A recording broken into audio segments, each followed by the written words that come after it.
Este vídeo é fruto dos encontros do grupo Currículos Cotidianos, Redes Educativas, Imagens e Sons, coordenado por Nilda Alves, com os grupos articulados dos municípios de Manaus, Salvador e outros municípios da Bahia, Serra, no Espírito Santo, e Nova Friburgo, no Rio de Janeiro. Utilizamos as cineconversas como recurso metodológico. Aqui conversamos com o filme Só 10% é Mentira, de Pedro César, com o poeta Manuel de Barros.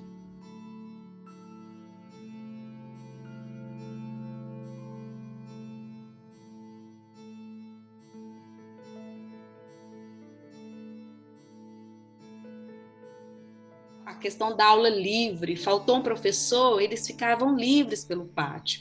Aí, na última semana, a gestora falou, eu não quero eles livres pela quadra.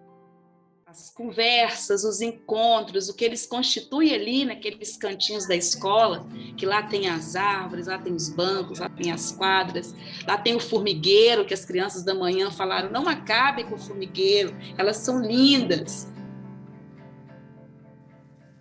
Meu pai me sustentou muito tempo. Comigo dava tudo errado. Arranjei vários empregos. Trabalhava um pouco, eles achavam chato, desistiam. Passei 10 anos no Pantanal com a minha mulher. Depois de 10 anos, eu consegui que a minha fazenda desse renda para eu ficar à toa. Significa o seguinte, eu ficar à toa é eu ficar à disposição da poesia. Então eu comprei o ócio. Aí que eu pude ser um vagabundo profissional como eu sou agora.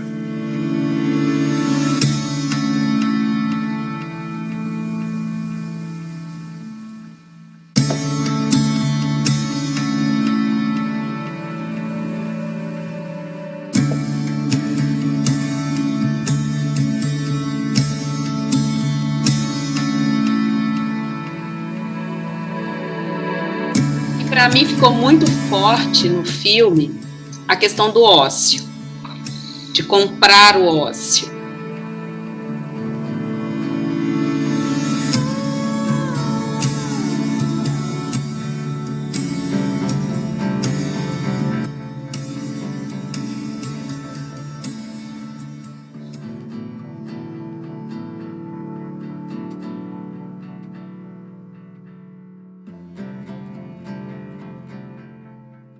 Para refletir sobre hoje o que vivemos nesse imediatismo, nesse consumismo, e que ele fala que as coisas não querem mais ser vistas por pessoas razoáveis, elas desejam ser olhadas de azul, né?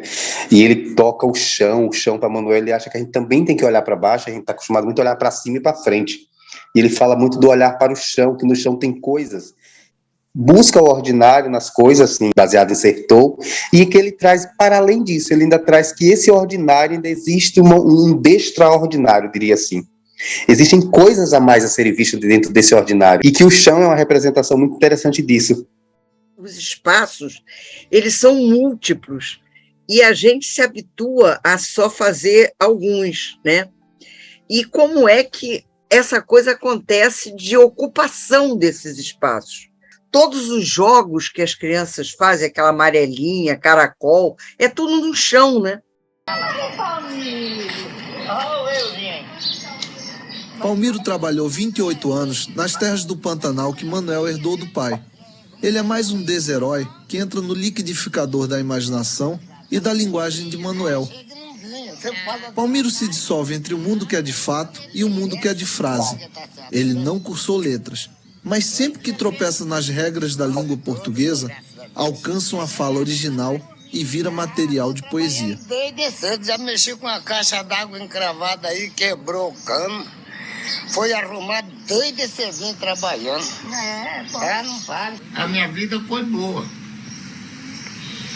Hoje eu ando precário porque ando com esses problemas de quebradura. Tinha quebrado 6 jipas.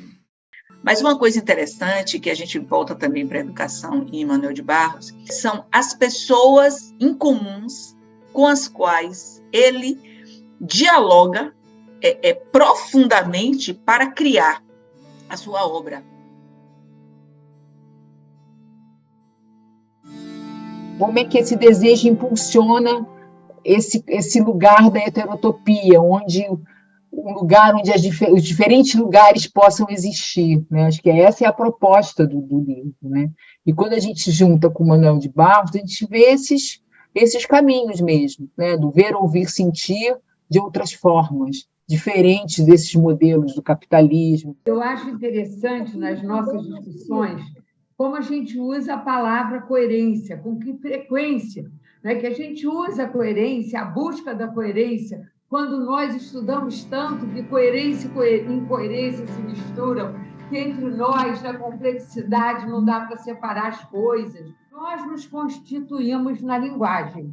Evidentemente, a força dos primeiros tempos na nossa subjetividade é grande, é enorme, mas a gente não pode isolar, né, as outras redes de conversação que depois conversam com essa, ela não é anulada, mas as possibilidades são infinitas. Se a gente vai para essa coisa de... Isso já é muito bom, em muitos lugares que eu não conheço.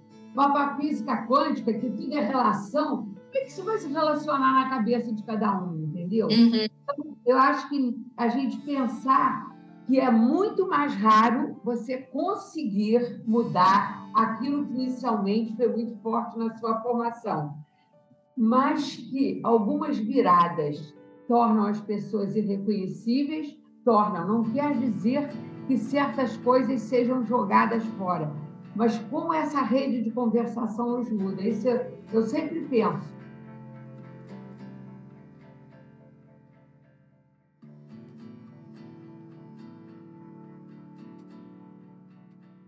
No período da pandemia, uma parte do meu tempo, eu trabalhava em sala de aula.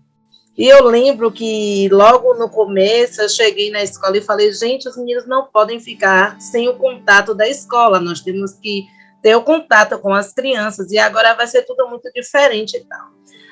O contato como? Então nós vamos fazer as atividades, xerocar as atividades e mandar para casa. Eu disse, gente, nós estamos na era da tecnologia. No dia que liberou as crianças, eu passei uma lista em cada sala, pedi um número do telefone de algum responsável, né? Porque são crianças, são pessoas não emancipadas, e eu tomei a ousadia e fiz um grupo, e no final de semana eu sugeri um filme. Um filme! Você é louca, menina? Filme para estudar? Eu disse, sim, gente. Um filme que a família sentasse com as crianças e depois que possamos discutir no grupo ou uma chamada de vídeo. Voltar para onde? Uma vez que esse impulso foi dado, ele não volta, o mundo não é mais o mesmo. Né? É necessário trazer, eu não digo a questão híbrida, mas colocar a questão tecnológica como algo transversal e não à parte. Em plena segunda infância, o jovem Manuel de Barros faz uma longa e decisiva viagem à Bolívia, onde passa meses recolhendo desperdícios e andando sem fazer nada.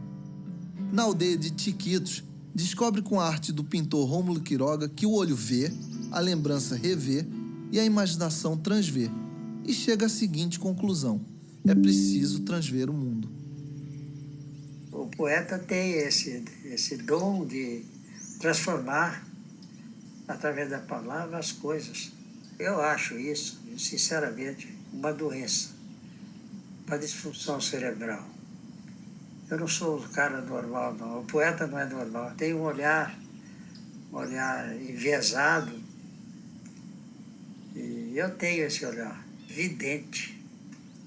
Vê coisas que não existem, que são trocadas. Eu me considero vidente.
que a poesia, né, a arte não trabalha com tentativas de compreender.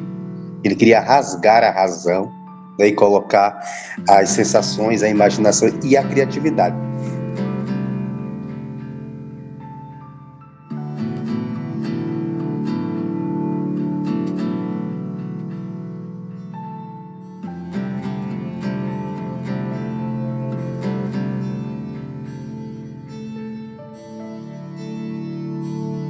Eu estou aqui, no fim do corredor, perto da portaria da escola, para poder pegar a internet e ouvir vocês. Esse documentário de Manoel de Barros eu não conhecia, fiquei assim extremamente encantada, e que ele representa todo o potencial criativo que um ser humano poderia ter, ao ponto dele se dar o luxo de dizer que vive no ócio. E aí eu queria fazer um paralelo com aquela questão do texto, em que nós vivenciamos na escola mais o sentido da ordem do que propriamente o que o João, o que o Manoel vivencia, ou seja, a imprevisibilidade da poesia, não é?